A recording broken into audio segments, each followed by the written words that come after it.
Power 96 inside the Hisense TV Ultra Lounge, Catalina on South Beach, Miami Music Week 2016. Joined by the homie, Blau. Yo, good to see you guys. It's an absolute pleasure to be here today.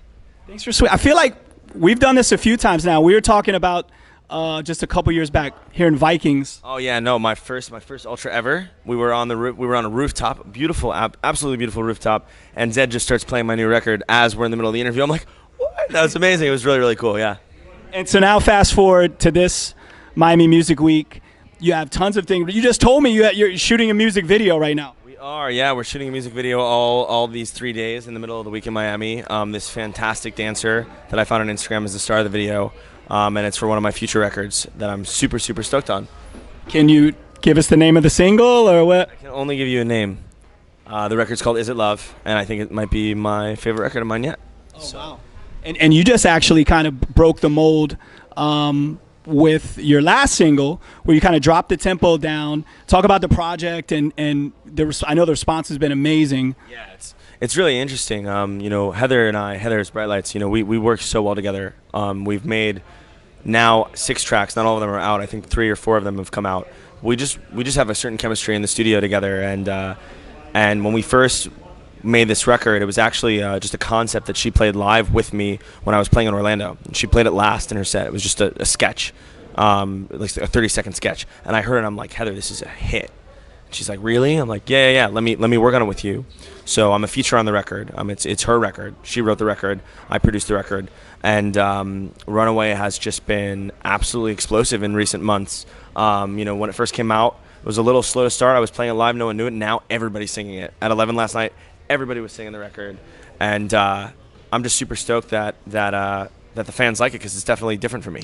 Right. And you continue to share. Your DJ sets are extremely unique. You love to mash up genres and mash up popular songs with more underground songs, and you share a lot of your tracks. Talk about how important that is to share some of your mashup and exclusive tracks with other DJs. Yeah, I think I started in this business making mashups. I started in music making mashups. I didn't even know that I was going to be making my own stuff. I didn't know where that would lead me.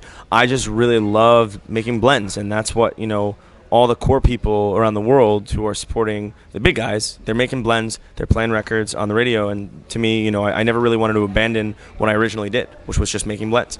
And so every year I've come out with a mashup album called Dance Floor Filth. We're at number 5 in the series now, that just came out this past January, and it's actually been my most successful. And it's a combination of mashups and remixes. There's a Justin Bieber Sorry remix on there that Garrix has been playing everywhere. There's a Stitches remix on there that's really, really different and interesting.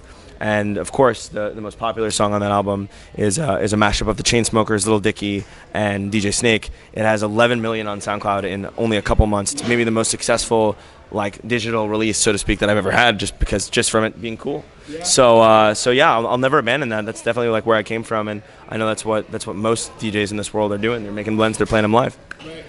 And you also had the opportunity. The Gronk is a big a friend of yours, so I wanted to get the inside scoop of the Gronk party cruise. Rob. He was actually supposed to be here this week. He had to cancel last minute. I was really looking forward to having him at some of the parties that I was playing. His friends are here though, and his little brother Glenn is here, so we're gonna show him what dance music is about. So last year, the stream at Ultra went crazy when you see Gronk. It was on ESPN, SportsCenter, everything. Yeah, it was insane. It's actually really funny. I met Rob. We met at a club in in Cincinnati, Ohio, somewhere in Ohio that I was playing. And it was because his brother was there, and he just wanted a party. And he came to this small, 600 cap room and had the best time of his life. And we were just talking after the show. He's like, yo, I want to come to more shows. I'm like, come to Ultra. He's like, absolutely, I will come. And we made jerseys, and we went crazy on stage, and we've been really, really good friends ever since. He's an amazing human being. Not only is he a fantastic athlete, he's one of the nicest, humble guys I've ever met, for the level of fame that he's got. So I was bummed to not have him here this week. But yeah, that cruise was something else, man. It was a different level than anything I've ever seen. He's on my fantasy team every year, so we gotta make sure he has fun in the off season, so he gives me points.